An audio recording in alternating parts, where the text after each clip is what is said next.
wait for people to log in.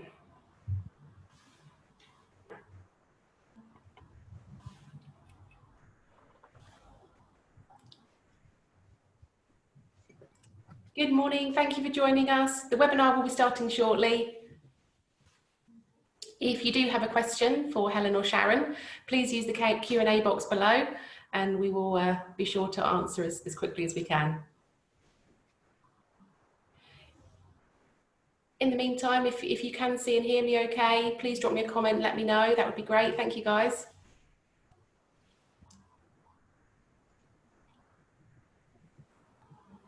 And just before we are due to start, I thought I'd let you know about next week's webinar.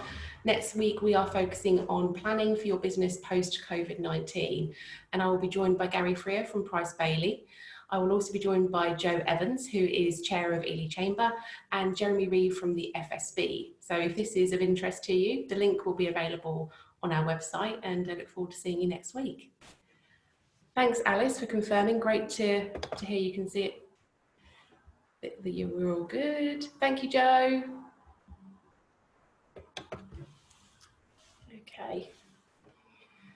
Right, morning ladies, it's 10:30, so let's get started. As I said earlier, thank you so much for joining. It's episode 4 of our 6-part webinar series.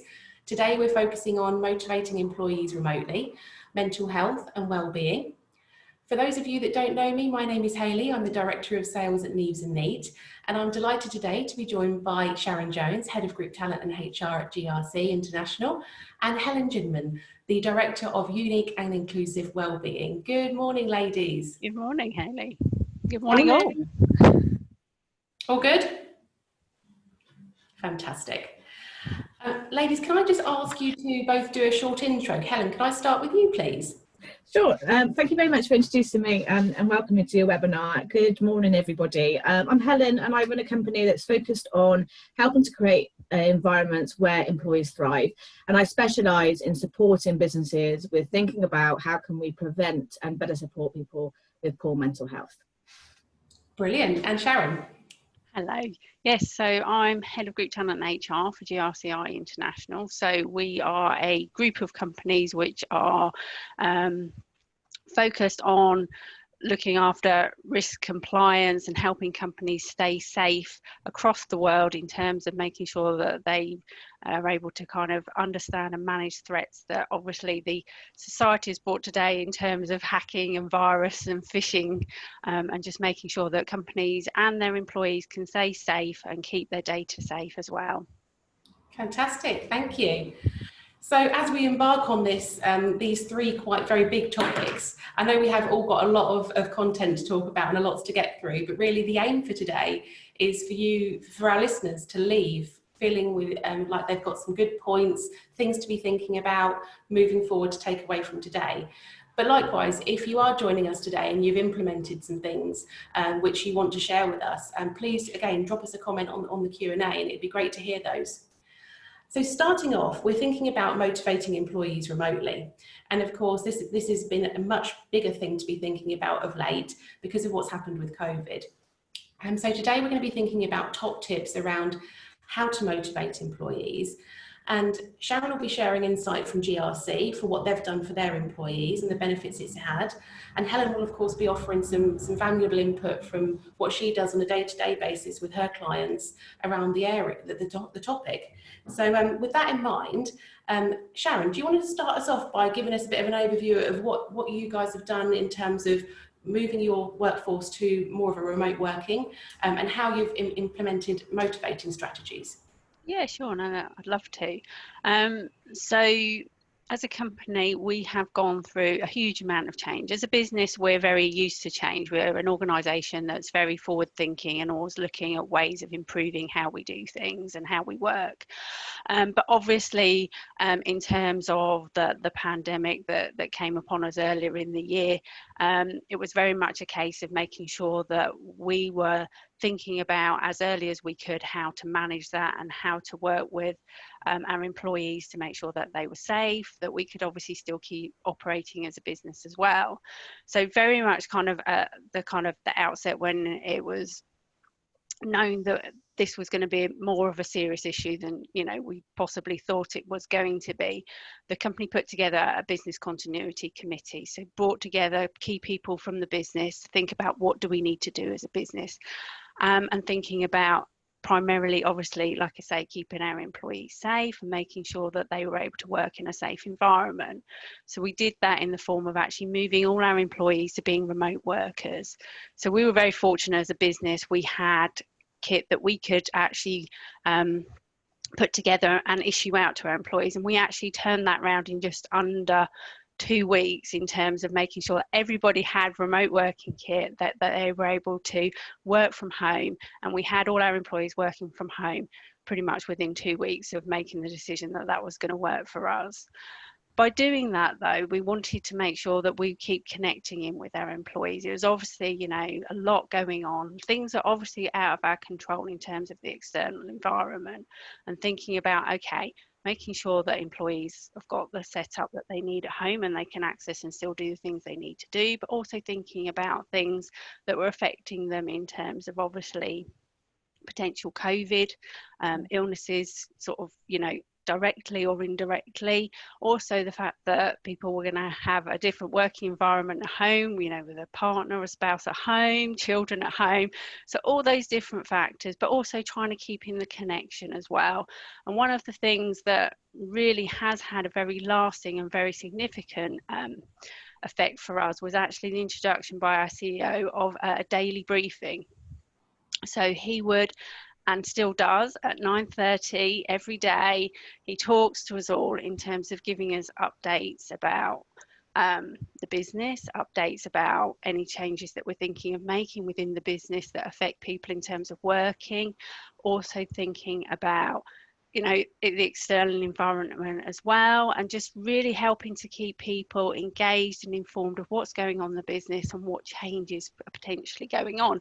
And sometimes it's very much kind of black and white almost, in terms of, you know, if this happens, this is what it might mean for us. But I think people have found that really valuable in terms of knowing that he's going to be open and honest, and that, you know, if we need to communicate something, we will. And I think people have really valued that.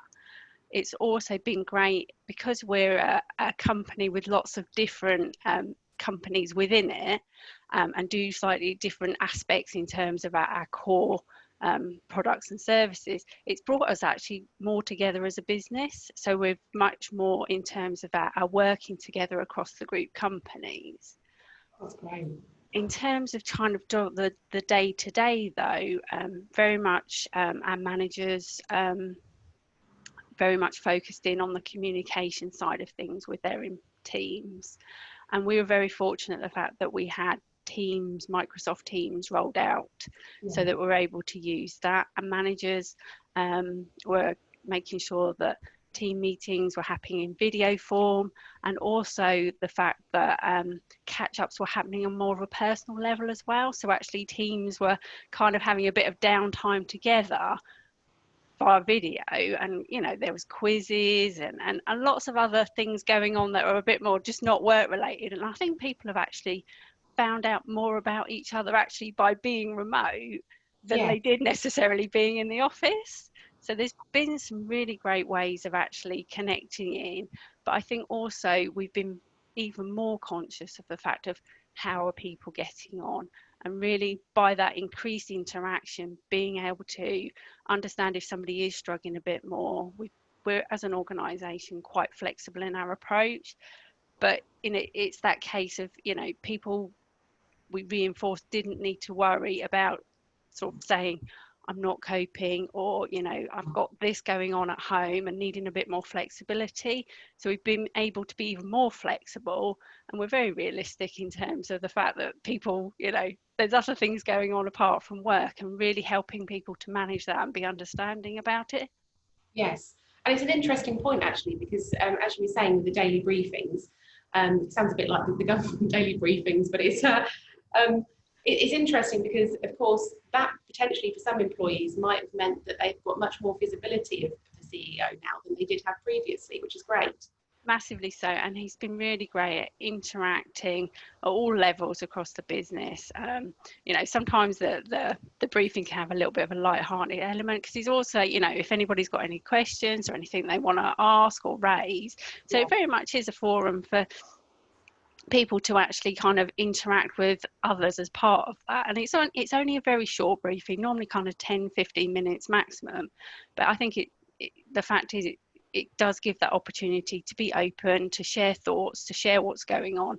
And that is the important thing, that open communication and that opportunity to people to actually even more identify with us all working together for sort of that common vision. Yes. Yeah, absolutely. Helen, over to you really. I'm fascinated by your role. Do tell me more about it in terms of what you do for your clients. And also, if you could share your insight on how motivating employees remotely is different to how we would normally be doing it in the office, and what top tips you can offer. Yeah, sure. So, I mean, the beauty of my role, if you like, is that I get to work with companies that are all at various stages and different, you know, all over the UK and more globally, actually, you know, are different stages in terms of their mental health and wellbeing program, right, and their strategy and their diversity strategy and things like that. So I get to slot in at various different points at people on their own unique journey at kind of creating that culture. I think, you know, how we motivate staff is always important outside of this COVID situation, but of course it's brought it to the forefront much more because we are no longer, perhaps in a lot of businesses, physically able to see or be near people that we once were, you know, and if we wanted to go and have a conversation with someone, often we would just pop up and get off our desk and go and find the person down the corridor. So we have our effort in terms of how we engage, how we think about employee experience, how we think about mental health and well-being completely changes now, and it pulls it all to the forefront about how do we engage with our staff and how do we better support our staff, knowing full well that we can't physically connect with them in the same way as that we once were before. Now, I think there are three different layers when it comes to motivation. There's the kind of the organization layer. So what is the organization enabling at an organizational level? So things like employee assistance programs, you know, their kind of strategies, their values that they work with. You know, what is their diversity strategy look like? How are they supporting people with mental health and well-being? What are their benefits? What's their rewards look like? What's their career opportunities? Those are the things kind of at an organizational level. Then you have the leadership level, and I think that is the most instrumental in terms of motivation. I mean, Sharon talked about, you know, the conversations that people were having were much different now than perhaps they were before. We've got these daily briefings that are happening, which are absolutely fantastic, because leadership really have the most significant influence in terms of how they motivate, but also in terms of mental health and well-being in the workplace. You know, consistency of communication and consistency of treatment to staff, how we communicate, that transparency of that communication, how frequently we're doing that, how we support people. What are the goals? What are the objectives? And of course, some of those might well have changed within this particular situation and circumstance. And how do we manage those expectations now? And perhaps how do we manage the expectations of job roles and changes? And then the third level is the individual. You know, we all have an accountability to ourselves to motivate ourselves. And when we think about that, we're thinking about, you know, what can we do to motivate ourselves on a daily basis? So is it physical activity? Is it, you know, taking care of ourselves a little bit more than perhaps we were doing? Is it being kinder to ourselves a little bit more, you know, being in the present moment? And I think, you know, those three levels really guide kind of the actions and activity of those three core areas. And I think they're, you know, all equally responsible to support us through this period of time. Absolutely. And I also think with motivation, you know, there's a key link between being motivated at work and retention of staff, and how that links is quite important. When I was doing the prep for today, I kind of thought about what motivates me at work, and it was really interesting because actually there's quite a lot of things on the list, but all very different. I think, you know, being busy is a good motivator. I'm actually going to refer to it now because I think it's quite important to share some of these. You know, feeling appreciated, satisfied that you've done the best job that you can, and also I think about ownership as well. Having ownership and being able to present new ideas and then being valued is also really important motivating points. What would you say your clients are struggling with when they come to you, Helen, in terms of issues around motivation or culture, and how do you go about starting? What's the starting point in terms of addressing these things? Yeah, so I mean, right now, a lot of people are coming to me and saying, look, you know, we're all working from home, or the majority are. With some of us are thinking about going back into the office. How do we motivate kind of the variety of different stages that some of our teams and individuals may well be at? And then we throw into the mix our own individual perspectives on this situation. Some of us are more comfortable about going outside, other people aren't so much at the moment. We're seeing localized changes, so things like Leicester going into lockdown at the moment. The likelihood is we might see more of those. So people are asking the question of how do I motivate such a diverse group of people that are going through lots of different changes, and how do I bring those people together to kind of drive the business forward, right? Because the world's opening up online now, so we know that we need to do more business, which is fantastic for the economy, but we're all at different stages of kind of coming out of that lockdown. And if we thought going into lockdown was hard, coming out of this lockdown phase is going to be 100 times harder. You know, we've got part furlough people, part not furlough people. We've got part-time furlough coming in to play. We've got some people working, some people not. And of course, we've got thousands of people that are going to be out of a job, unfortunately. So it's going to be a really challenging time, and that's the conversations that I'm having at the moment, is how do I bring my teams together, how do I think about how can I support them throughout this period of time, and you know, not having that still uncertainty for the future. We still don't know where we're going to be in 3 months' time, so how do we navigate right here, right now, towards something that we're still not sure of. Absolutely. So we're talking about what motivates us, and obviously everyone's motivators are different.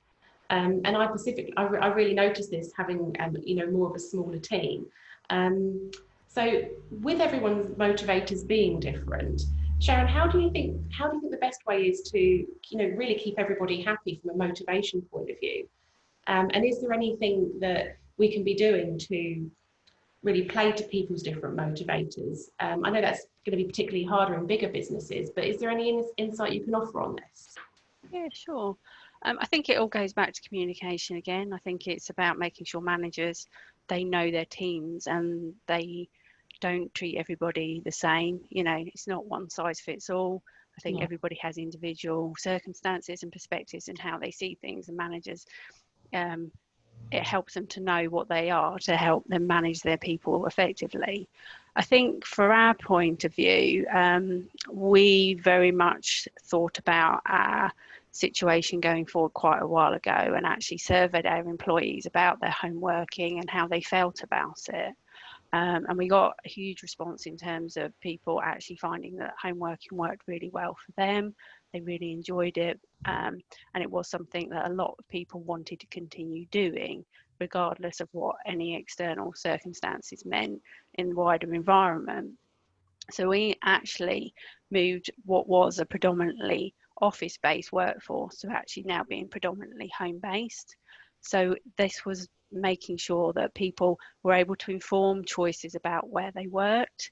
For those people that have retained being office-based, we are dealing with that in more of a staggered approach. So thinking about actually those people that actually initially wanted to go back to the office, and probably about sort of 2 weeks ago, we had our sort of first phase of people returning to the office, but we've still got people that still want to be office based, but it's not quite right for them to return at the moment for various reasons. And again, it goes back to just talking about people. How do they feel about what's going on? How do they feel about what things look like at the moment? So where possible, kind of explaining what the office environment is going to look like for those that are office based, and are they comfortable with that? And if they're not comfortable at that at the moment, that's fine. Well, you can revisit that. So I think a lot of things, obviously, it does go back to communication. It does go back to kind of setting expectations as well. I mean, for our home workers, I think helping to give them the equipment that they need and access to things that they need, and know that just because they're at home, that they're not forgotten about, because there is this mechanism of, you know, good contact through team meetings and one-to-ones, and knowing that their manager's there if they want to have a conversation or they're not sure about a situation, or if personally they're struggling, really helps. It gives people that confidence to know that we are thinking about them, as well as obviously thinking about how the business operates on a day-to-day basis. Definitely. And also one of the points that we touched on in our prep call was, actually getting the support for the managers, because obviously the common line being, go to your manager if you have any problems. The managers need to be getting support as well. Helen, how do you start this in terms of, if you're implementing certain things you can be doing, or a program or a policy, how do you go about creating the support that managers and employers need? And are there any sort of free resources that are out there for people to utilize? Yeah, I mean, there's loads of resources online. I suppose reputable resources is the thing that we need to look for, because there's plenty of people that have got kind of their opinions in what should and shouldn't be done. But when we're thinking about how can we support our managers and our employees, I think Sharon's right. It comes down to engaging with them and communicating, and understanding their perspective that they're coming from. And the employees and the managers are just the same, right? We've all got our own different situations and scenarios that are going on. Yes, okay, if we're in management, we hold a level of responsibility and accountability to others, but equally, we hold that to ourselves as well, and as do our managers beyond that. And we have to recognise that each person's coming from that different perspective, and then look holistically at what we can do in the business to support them. So, an organisation that I would work with might say to me, look, the question is how can I motivate my staff throughout this period of time whilst I've got part furloughed? And the question is, okay, let's look at what flexibility we're offering to your employees. So it might be that some people are still juggling kind of work, homeschooling their children at the moment. Others might not be, right? The scenarios are very, very different.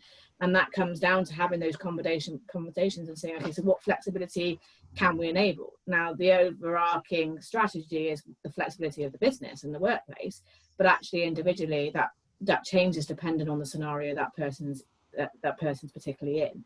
And it's recognizing that individuality amongst, those kind of streams that are coming through the business of flexibility. One of the things that impacts people the most, I think, right now is having that sense of belonging. That's really powerful for us from a mental health and well-being perspective. We want to feel valued. We want to feel like we belong. So the question is for businesses, how do you make people feel like they belong, even though they're not within your site right now? And most importantly, for those that are furloughed, how do you make them feel like they still belong? Because that's a huge part of our well-being. And it comes down to, how are we engaging with those people? What's the frequency? What are we sharing with them? How transparent are we being? It's not about having necessarily all the answers to the questions. And sometimes we get it wrong. It's okay to say to people, I don't have the answer right now, but we'll find out and we'll come back, because you have more integrity doing it that way than you will any other way. So, I think people understand that we are in a really tricky situation, but they're looking for that reassurance, and that reassurance absolutely has to come from the way in which we communicate, and how can we demonstrate that we're doing everything that we should be as a business to bring people back in a safe environment, but also to support them whatever they're going through right now. Some people might be going through situations where that unfortunately they've had people that have died in their family as a result of COVID, so they're going to be bereaving, for those situations. So, we really have to take a hard look at ourselves as businesses and give the impression to those as our employees that we care. And that's always an important factor. But right now, when there is this disease, this virus is going around, has the ability to take people's lives, employees want to know that they are being put first in the equation of a business. We have to find ways to do it, and each business will be different and how it achieves that, dependent on where they are with furloughing, not furloughing, type of work, type of industry, type of way in which they do work already. So it's such good points there, Helen. Can I just add, in terms of the manager side of things and the training that you were just talking about, we actually pretty early on put together and delivered a training session for our managers, and we're very fortunate that we have one of our authors, Sarah Cook from the Stay Away Consultancy, who has written a book for us, who was able to actually deliver some webinars for our managers, and I got some really fantastic feedback about the timing and how that actually helped our managers recognise stress in themselves as well as obviously their teams, and help them think about how they actually manage that, but also talking about building resilience as well. Because I think for managers, if they're able to actually recognise where they might not be coping or how they need to kind of manage things differently, then they can then be obviously stronger in themselves to manage, but also helps then with their teams recognising things in themselves that they then see in their team members, and knowing how to help support that and help remedy that as well. So, you know, management training, and, you know, it doesn't need to necessarily be elaborate. Sarah had a very kind of relaxed style in terms of how she approached the training with managers, but, you know, gave them some tools and tips and kind of helped self-reflection as well. And it was really, really useful for our managers, and I think it's something that they will take away with them and use, you know, at any point in terms going forward as well. Definitely. I mean, I'm getting the vibe from both of you that actually, you know, and again, we talked about this as well, that it's not about having a big budget. I mean, sometimes the real roots of this is communication, listening, hearing what your employees have got to say, hearing their concerns. I mean, would that be a fair reflection in terms of, you know, being up there on your priority levels for this? I would very much say so. I think, you know, from us, we've seen that has been a very positive approach for us. I mean, we've put other things in place like an employee assistance program. We've also just in the last kind of couple of months been able to have a wellbeing buddy program. So we've actually had people that have volunteered within the business that we've trained, who actually can now just be somebody as a listening ear for others in the business. So, you know, they're not necessarily massively elaborate things, but there are other tools and resources that are there. I mean, we even just put together kind of a simple list of links to various recognised supporting organisations, and it's just different things that people might connect in that they could kind of reach out to that would perhaps give them the help or support that they might need at a particular time. Definitely. Okay, obviously for people that know me, you know that I love a good stat. So I'm going to share some stats with you now. This was actually a survey that was done by CV Library, and they was looking at the searches for jobs which offer remote working, and that's risen by about 222.4%, to be precise. And then the other interesting one was that remote working jobs advertised had gone up by 19.9% year on year. So, you know, this is a key point that seems to be thinking about in business at the moment. So let's go on to talk about communication, productivity and engagement. Obviously three, again, core areas. Helen, can I head over to you for insight on how to be making employees productive, and for any people that are watching today, your top productivity tips? Oh, no pressure. So I think, so for me, that when we're thinking about how do we motivate, how do we make people productive, how do we inspire people, we're talking about the same thing. We're talking about the energy that people have. How do we invoke that energy and that passion for them to do the job, right? How do we get them to engage, to be productive, to feel like they want to come into work? And I believe fundamentally that comes down to, are we thinking about their mental health and well-being? And that's not me saying we should think about poor mental health and mental illness. We're thinking about how do we get people to be the most healthiest they can be when they're in work? Are we thinking about how they're feeling? Are we thinking about how to support them? Are we thinking about what we should be doing from a holistic perspective in terms of that EAP program? Are we giving that access to people? So I think, you know, there's no one silver bullet, unfortunately. I wish there was, because it would make life so much easier. There's no single bullet to generating kind of that productivity. But for me, if we invest in the mental health and well-being, we will absolutely reduce things like absenteeism. We will absolutely improve things like how present somebody is when they are in work at the time. And that's things like, how do we spot the signs and symptoms, that reactive side, but how do we prevent it? So what are we doing around preventing it? So how are we engaging with our staff? What are our goals and objectives? What's our targets and our measures? How do we, does the staff understand the expectations of their role? Is there role clarity there? You know, it's such a broad kind of area that we have to kind of tap into to understand that. But fundamentally, listening to people and understanding what their concerns are and acting upon them will certainly drive a big impact. And there's this quote, and I think it's by Maya Angelou now, and I think that's who it's by. People will forget what you said, people will forget what you did, but people will very rarely ever forget how you made them feel. And that, for me, is fundamentally critical in business. Affect how they feel, and they will be motivated to deliver what is needed to be delivered. Yeah, absolutely. And I also think, you know, from my role, there's a lot of candidates at the moment that are in a position where obviously they've been made redundant, and they are available, and they're going through this time where it is a struggle. There's a real lack of confidence, I think, because even though redundancy isn't a personal thing, it can feel very personal, and it can feel like you're fighting a losing battle in a very competitive job market. So thinking maybe not about employees, but, you know, just generally people that are looking for work at the moment, you know, if you are one of those people today and you're listening, you know, please stay positive.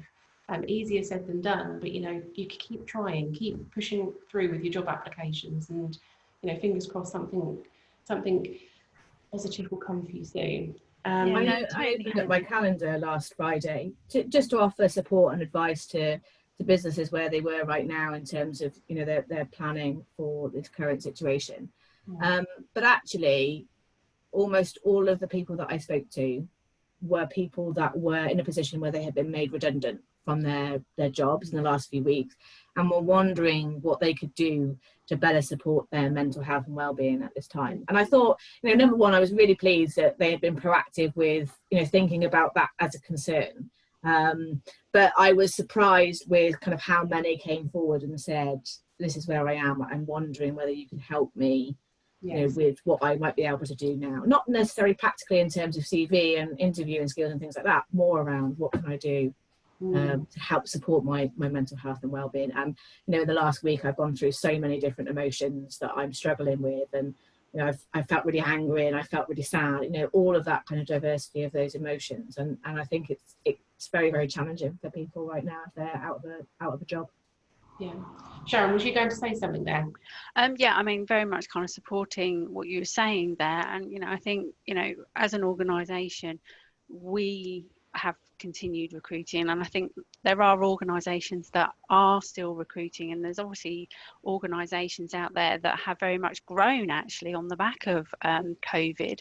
So I think, you know, people need to kind of keep, you know, some positivity in terms of there are opportunities out there, might not necessarily be where you'd expect them to be, but very much, you know, try and kind of keep that sort of open mind that actually, you know, there are companies recruiting. I know that because we are, and like I say, there's companies that will have, you know, very much grown and developed through this current situation and what's happened over the last few months.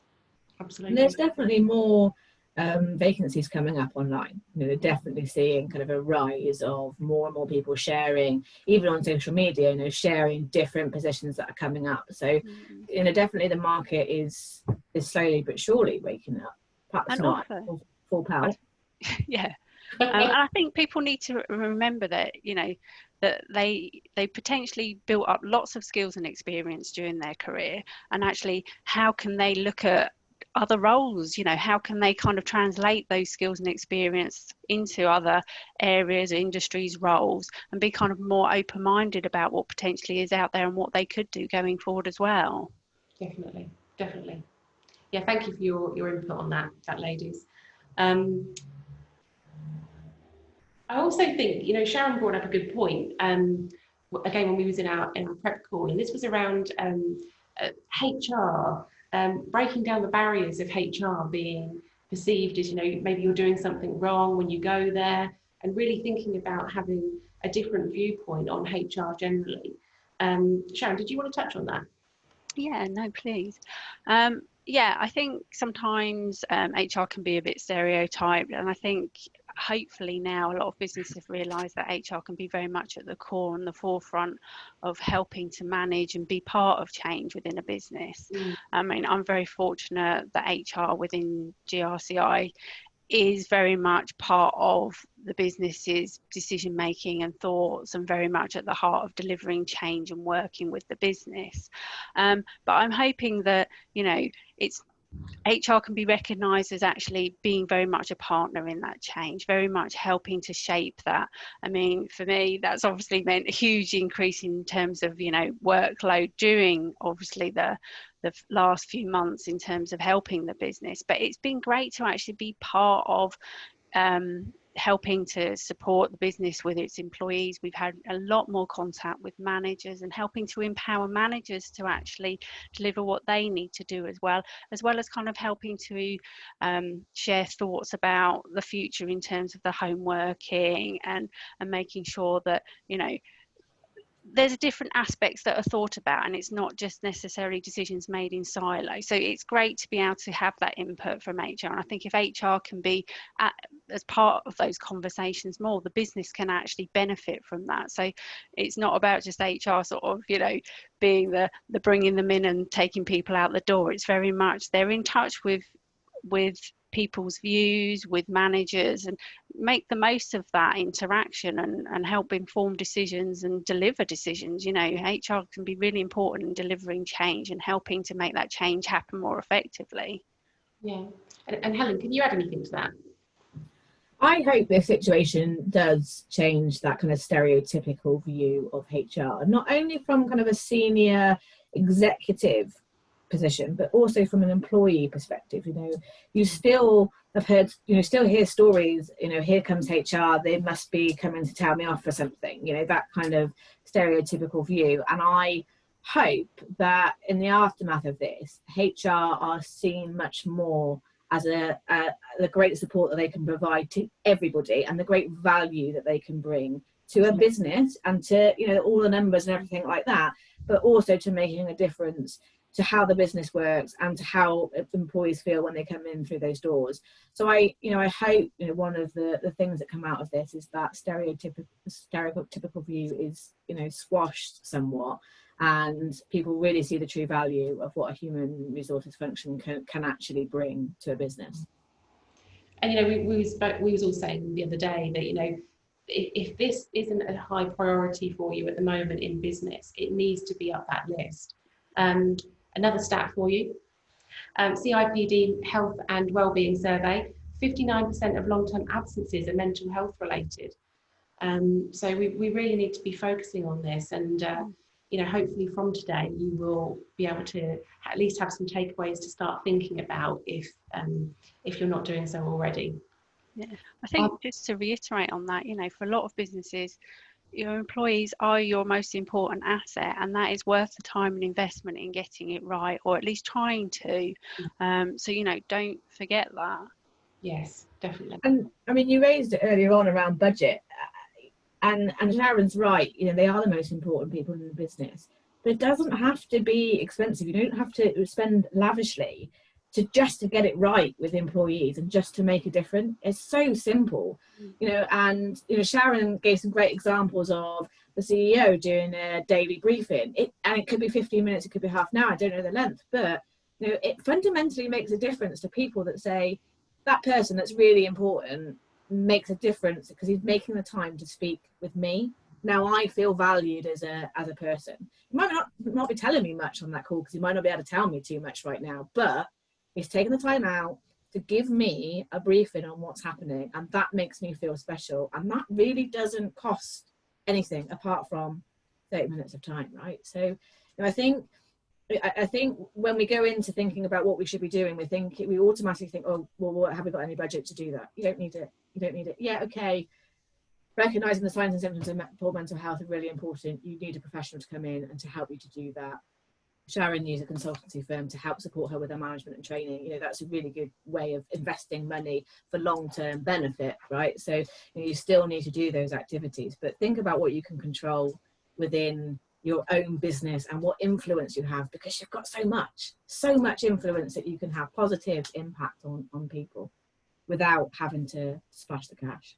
Definitely. And I think, you know, I'm talking from experience here, when we've had an employee potentially struggling, actually taking the time to just talk to them and help them talk through how they're feeling, and showing that you understand and that you're happy to support them where you can. Obviously there's a point where you can support people, but actually just taking that time, and they really appreciate that, actually given the opportunity and knowing that it's not a problem to actually just spend some time actually with them to help them talk through how they're feeling, or to even put, you know, a bit of a mechanism in place to help support them. It is very much sometimes the real simple things of just giving some time, listening to people, that means so much to people. Yeah, and I think that helps to break down barriers that exist, but also to kind of challenge things like stigma. I mean, you use a statistic there, Hayley, of 59%, I think it was, of absenteeism. You know, Mind will report now that 95% of reasons for absence that are given are actually associated to poor mental health. 95% of absence, you know, so that's an estimation, granted, 59% associated when we've actually got the real hard facts. So, you know, by talking to people and having those honest conversations, you start to tackle things like stigma in the workplace associated to poor mental health. You start to break down those barriers. You start to enable, you know, greater help and support to people through different channels and different mechanisms and different interventions. But, you know, 59% associated to poor mental health, it's just way too high. Yeah, definitely. Particularly when there is so much opportunity and influence that a business can make in that. I think it's far too high. And I know more recently, over the past couple of years, mental health first aid courses have been brought out. I know St John's Ambulance run them for us locally. But that even just the cost of that course, and having, you know, even a mental health ambassador or an appointed person that is trained on the signs and symptoms, could be, you know, a very low cost potentially way to try and cut down on the absenteeism, but also making sure your employees are getting the support they need, and that's the most important thing. Yeah, it's definitely one option, but it's one of many. It can't be the only option, I think. Because the first aid course is great, and I've looked at a lot of research around kind of those ways in which businesses are applying these interventions. So things like mental health first aid, kind of wellbeing initiatives, if you like, things like weekly fruit bowl, which you can't do right now because it's really hard to do, but as an example, weekly fruit bowl. And actually whether or not they have an impact on the mental health crisis. And unfortunately, they just don't make an impact in terms of supporting people with poor mental health. I think they create an environment where people are more likely to ask for help if they're struggling, but they don't add kind of that real tangible value that I would want to see as kind of a mental health professional on preventing poor mental health.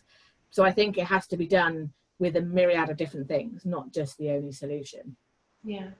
And when we're talking of mental health, often obviously if you're in the workplace with someone and you've got your door open, and are they more likely to come in and talk to you potentially? You know, with it being a distance thing now, and it being more virtual, Helen, can you touch on, you know, what sort of signs and symptoms are we looking for within our employees, and how can we go about detecting those remotely? Yeah, I mean, when we went into lockdown, my biggest concern was what you pick up on from a physical body language perspective when you are physically with somebody, where, you know, you are able to see how they are behaving in a conversation with you, that sometimes can trigger more about the conversation than what they're actually saying. And of course, we have to work a lot harder when it's virtually, because there's a delay in my actions for you seeing those things. You can't really see the facial expressions on my face. You can see some of it, but having to be able to connect to people in that way makes it a ton harder. So I was thinking about how do we better support people? And I was worried that it becomes far easier for people to kind of hide away if they are struggling with their health now behind those Zooms. So, you know, first and foremost, absolutely engaging frequently and communicating with staff is first and foremost, and not having conversations that are about work per se. You know, not saying, okay, what we got on this week, what have we got to deliver this week, what are you going to be focusing on, what are your projects? None of that. It actually needs to be a conversation about, you know, how are you feeling right now, what's going on, you know, what's going on for you, how's life at home, you know, the children at home, you know, finding out about their life and opening up that conversation so that people feel like they can talk about those things. Now, during lockdown, there was kind of this shift because, of course, where we all went to work from home, we had kids popping up in the background. We've got dogs coming up and cats climbing all over the computer. People going to work in clothing that they probably never went to. You know, people wearing slippers. All of those types of things kind of came out, right, because we were in the comfort of our own home. And I think there's some positive in that. It's allowed people to kind of bring their whole self to work a little bit more. You know, you can start to see the inside of insight into their life and who they are and the person that they are, even by the decor they have. And you know, you could see mine. You know, you start to make a difference in impressions of those types of things. So I think, yes, it's a lot harder to identify the signs and symptoms. I think the signs and symptoms to identify are still the same. You're still looking for a change of behaviour. Fundamentally, you're looking for a change for how that person was. And, you know, saying to them, you know, how are you feeling at the moment? I noticed that, you know, you came onto that meeting, you didn't say anything. That's not like you. You know, asking those questions around and calling out those things. Not, you know, not to get them in trouble, but I mean as in, you know, to recognise that something else might be going on and just say, I'm worried that something else might be happening at the moment. Let's talk about it. So I think, you know, you have to be more proactive than you were before when you are now remote, because you lose that physical reaction, that physical interaction and behaviour that you once were used to, where you might be able to spot something that's going on for somebody. Yeah, I was just thinking, I know this is a bit on the spot, Helen, but have you got any kind of case studies of the impact of when you've gone into businesses and you've helped them do this, in terms of like even statistics or a case study around the impact that that's had? Yeah, so I worked with a number of companies, and I do a mixture of training and consultancy. So depending on where they are will determine what support I'm able to provide. And that can extend from identifying the signs and symptoms right through to kind of leadership training and teamwork and team building and things like that. Now, I did a series of workshops and consultancy, a mixture with a particular company. And I'm not going to name who they are because it's not fair. But for specifically focusing on their leadership level. So not on the organisational level, because the budget wasn't there from an organisational perspective to look at, you know, what do we need to enable in terms of kind of that full spectrum of rewards and benefits and kind of all of those different elements from a leadership level. And we went through a series of training, a series of consultancy, which was focused all about things like absence management, how to handle those types of conversations, one-to-ones, how are we supporting our staff on a daily basis, the interactions, how do we deliver key messages, our communication strategy, all wrapped up in those things. How do we inspire people? What does that look like? What's our leadership style? How do we adapt to different people in different scenarios?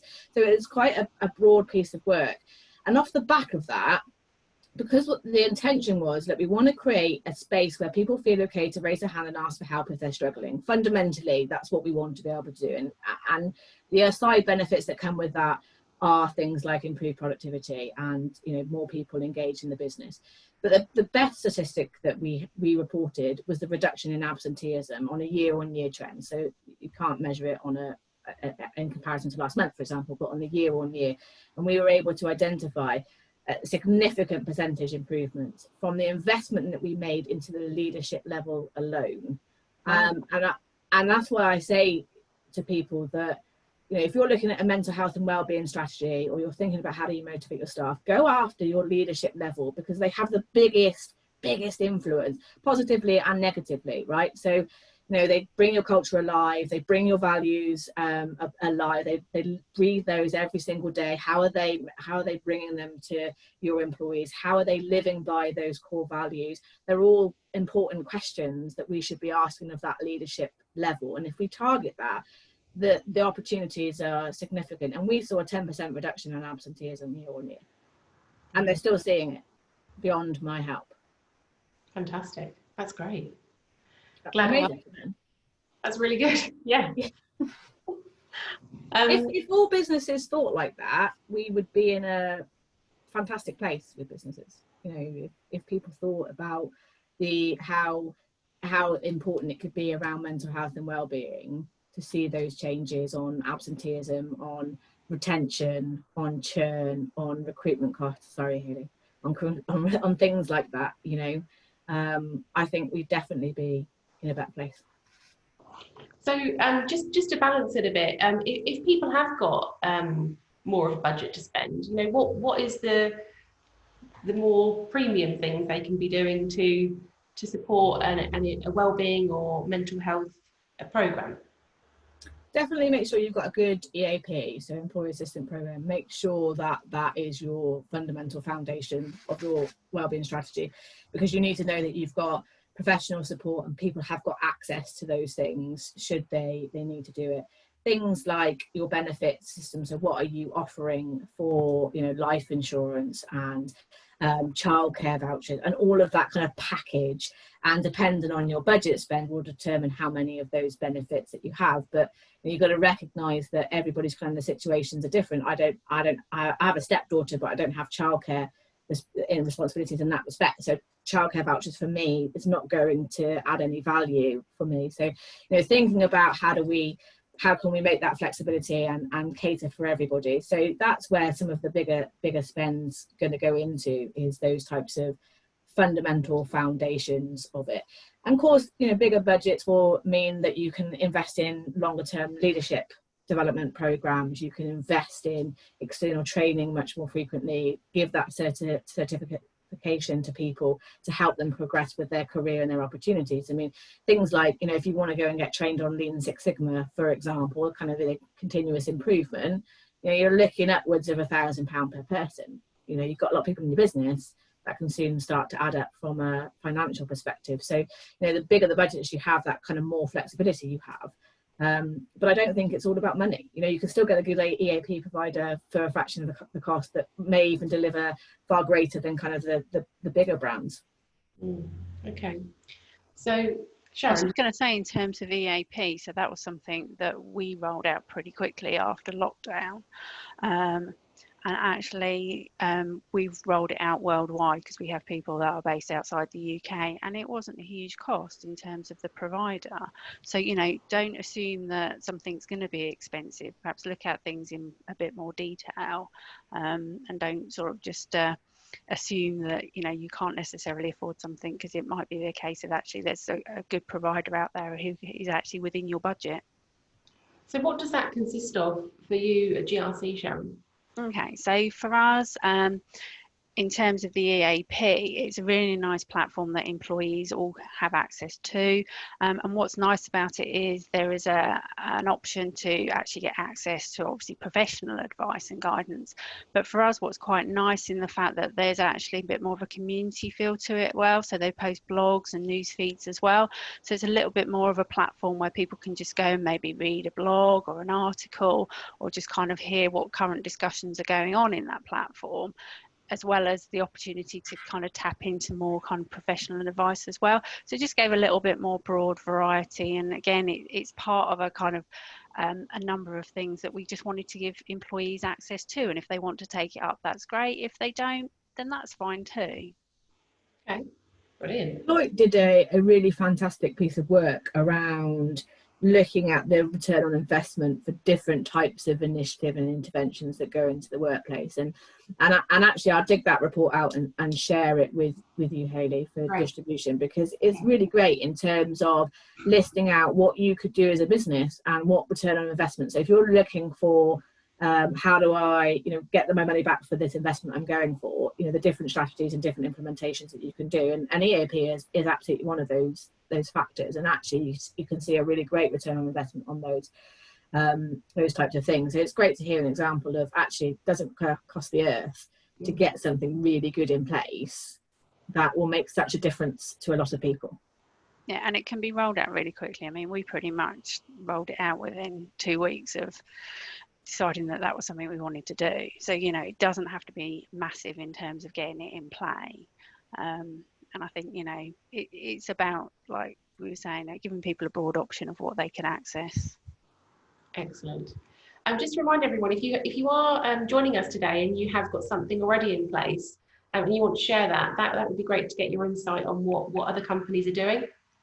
And also, if you have any questions, please don't hesitate to drop us a question via the Q&A section below. So let's just do some tangible action points that people can take away to get things moving in sense of the motivating employees, mental health and the well-being. So Helen, what's our first step? Number one, engage with the staff, have conversations, discuss how they're feeling. That is my tangible action first and foremost. Perfect. And what's next? Implement what you need to implement off the back of the conversations. Perfect. Fantastic. Sharon, what about from your angle? Where are you coming from on this? If people are doing the first steps, you know, taking away from today, where are we at in terms of number one? I think for number one, I think that something that's definitely at the heart of what we do is the communication, being open. Don't be afraid to have conversations, because the more that you can talk to people as a business, the more that they feel that they can talk to you in return. And that is really important. You know, they may have good things to say, they might have things that are not so good, but all of those things are things that we can learn from and we can take forward and we can improve how we do things, and that's really important. I think also, you know, in terms of communication, we've been very keen to make sure we set out expectations in terms of home working, because, you know, if people aren't in the office, it's important for them to know how they work from home and what we expect from them.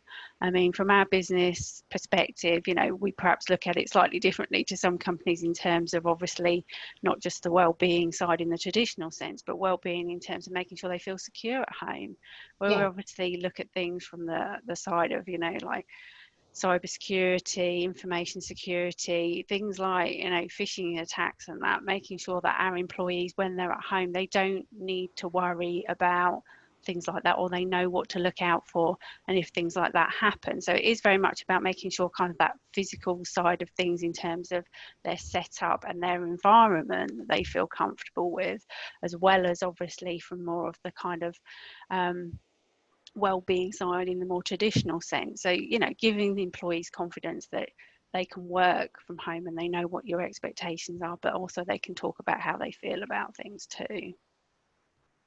Safety is really important, and Sharon raised a really good point, and I know she's looking at it from kind of that phishing perspective and security perspective, but right now, safety, we're looking for reassurance from our employers around how safe we feel, whether that's working from home or whether that's coming into the office. So, you know, if you're being expected to go into the office in the next couple of weeks, you really need that reassurance that from that business to show how much they've put into thinking about how they're going to be safe. So how am I going to get my cup of coffee? How am I going to use the toilet when I want to use the toilet? How am I going to navigate the building? Am I going to have access to all of the hand wipes and things like that I'm going to need? And, you know, I think the businesses have to do a really good job right now of being able to demonstrate that they've got those safety precautions in place, and to continuously reassure them as kind of the situation changes and evolves over the next couple of months, that they're continuing to do that. Yeah, no, I totally reinforce that, Helen. For the small number of people that went back into the office a few weeks ago, we made sure that we updated our COVID-19 policy. So it was really clear in terms of our views and helping to employees to understand what expectations were around that particular area, as well as guidance, on-site guidance for being back in the office, and making sure that people, like you say, knew about, you know, getting a cup of coffee, the normal things that people would do. It becomes a bit of a minefield for people, because it is, well, how do I do that now? What is the expectation? How is it going to work going forward? And that can add to worry and to uncertainty. You want to try and remove as much of that as possible, because overall that then helps with the well-being side of things. Definitely. And I think that's why right now businesses need to put their employees first, right? We know that. Sharon and I are on the same page that they should be putting their employees first, full stop. But right now, they really have to demonstrate that their staff are front and centre with what they are doing, and what they're planning and what they're organising to make the business success. They've got to put their people first and recognise that kind of what motivates us. I mean, bringing it back to kind of that topic we were talking about, motivation. It is dynamic. It's going to change. It's going to change weekly to monthly, and right now more so than ever is what's going to be affecting us is going to be changing, and we've got to be able to adapt to that as a business. Yeah, and recognising that and not being afraid to talk about it, accept the fact that there are changes happening, but help guide people through it, do some thinking and share those thoughts, and also gather those thoughts back. I mean, that's how you then develop how you do things going forward. Absolutely. We do have an upcoming webinar where we're joined by a health and safety consultant, Di Wright, and she'll be offering some input with regards to measures to be taken around risk assessments and making your workplaces COVID secure. So that will be certainly useful. That's in a couple of weeks' time. The link will be available after today's webinar. But you're so right, ladies, and this is really really important that businesses get the priority right. Let me just have a look, because I can just see we've had a question come through. Give me a second.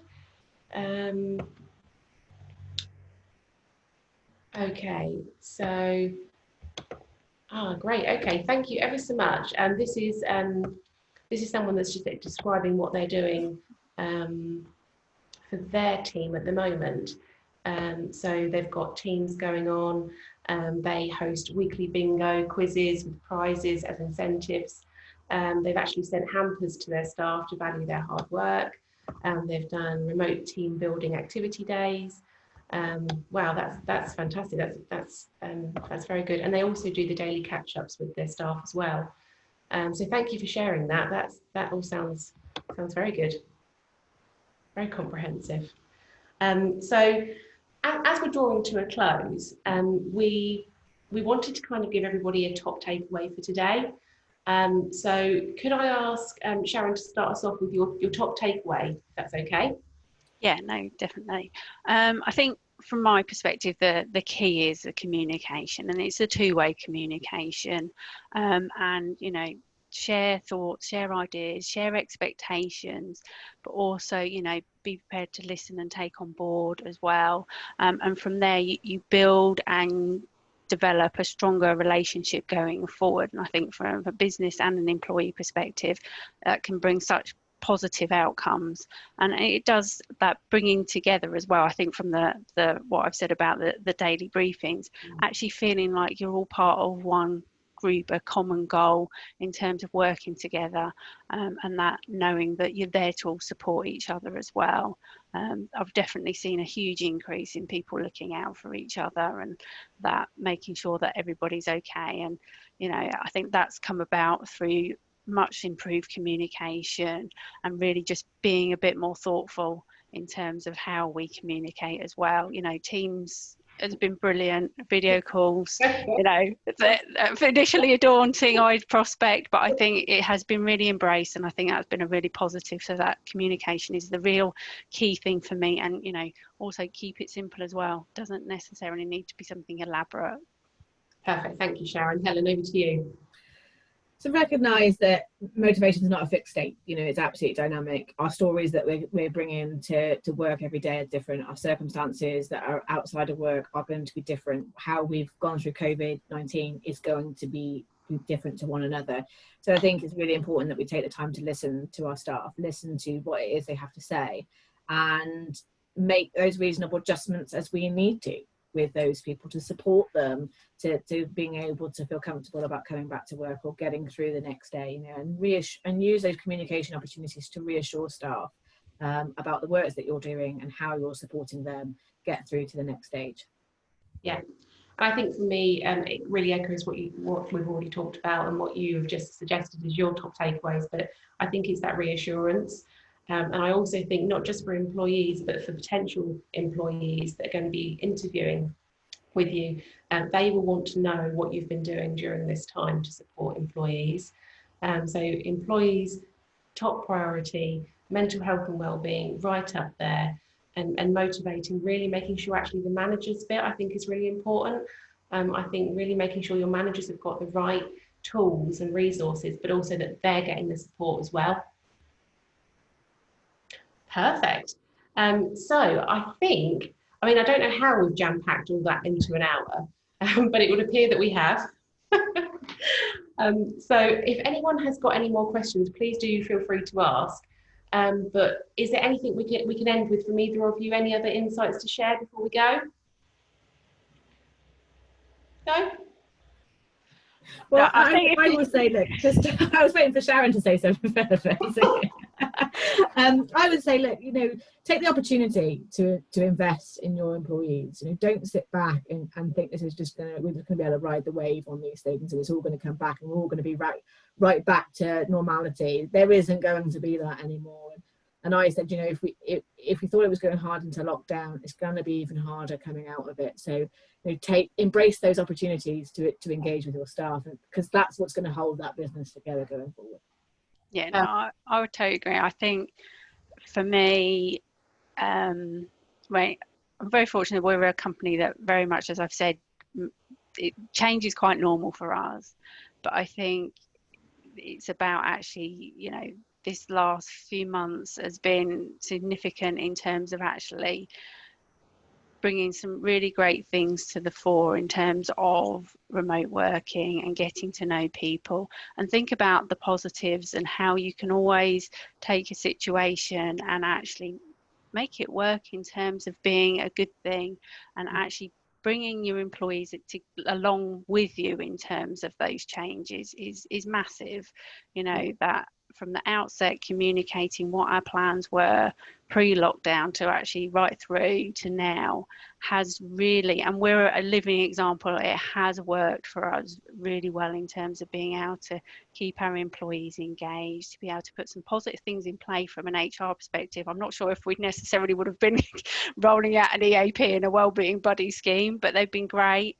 And it is about, you know, taking a situation, dealing with change in a really positive way, and really being able to support your employees and help them through change is a really rewarding thing to be able to do as well. And connect. It's never too late to start. Yeah, totally. You know? Sharon said I rolled out in the last, you know, in the first few weeks of lockdown and EAP, but it's never too late, right? Yeah. So, you know, if you haven't got it, start now. Yeah. Take the step today. And making sure you're connecting with the, you know, furloughed employees, you know, not losing sight of you know, them. Definitely. They were very much, that was really important for us, I have to say. We'd heard that organisations were just cutting people off on furlough and not talking to them.